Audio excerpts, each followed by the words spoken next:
Hello everyone, मैं doctor Naseem जान, नई दिशाएं मनोरोग एवं नशा मुक्ति क्लिनिक भीलवाड़ा से।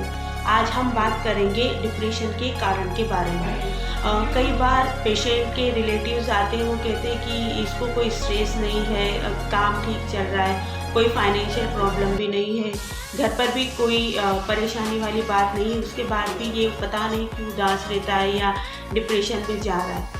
तो ऐसा नहीं है कि डिप्रेशन के लिए हमेशा कोई ना कोई बाहरी कारण हो। बहुत सारे कारण होते हैं जिसमें कोई प्रॉब्लम वाली बात नहीं होती है, फिर भी मन उदास रहता है या डिप्रेशन रहता है। आज हम इन्हीं कारणों के बारे में बात करेंगे। इसका सबसे पहला और इम्पोर्टेंट कारण है जेनेटिक फैक्टर, यानी फैमिली में किसी को डिप्रेशन है, जैसे कि माँ बाप को या फिर भाई बहन को या किसी भी फर्स्ट डिग्री रिलेटिव में अगर डिप्रेशन की हिस्ट्री है तो डिप्रेशन होने के चांसेस ज़्यादा रहते हैं। दूसरा इम्पोर्टेंट कारण है बायोलॉजिकल फैक्टर या जैविक कारण।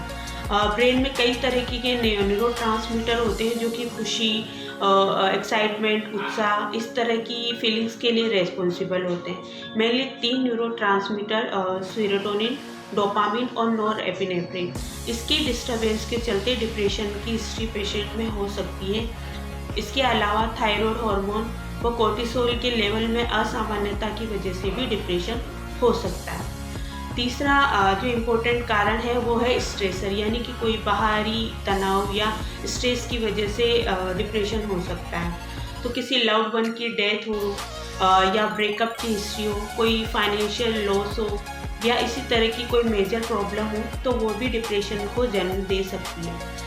इनिशियली हो सकता है किसी ट्रिगर या स्ट्रेसर की वजह से डिप्रेशन आया हो, लेकिन लेटर ऑन लाइफ में बिना किसी स्ट्रेस फैक्टर के आए ही डिप्रेशन हो सकता है। लास्ट इम्पोर्टेंट कारण है कॉग्निशन या सोच। कॉग्निटिव थ्योरी ऑफ डिप्रेशन के अकॉर्डिंग अगर पेशेंट के नेगेटिव थॉट्स ज़्यादा है, यानी कि वो खुद के बारे में ज़्यादा नेगेटिव सोचता है या वर्ल्ड या अपने आसपास के लोगों के बारे में ज़्यादा नेगेटिव विचार रख रहा है या फिर अपने फ्यूचर को लेकर ज़्यादा नेगेटिव थॉट्स रख रहा है, तो उसको डिप्रेशन होने के चांसेस ज़्यादा रहते हैं। नेगेटिव थॉट्स एक विशियस साइकिल या चक्र बना लेते हैं जो कि पेशेंट के डिप्रेशन को जन्म देते हैं और बढ़ा भी देते हैं। डिप्रेशन एक मानसिक बीमारी है। No one get depression by choice. तो हमें डिप्रेशन को समझना चाहिए, वो इसका इलाज करवाना चाहिए। Thank you so much.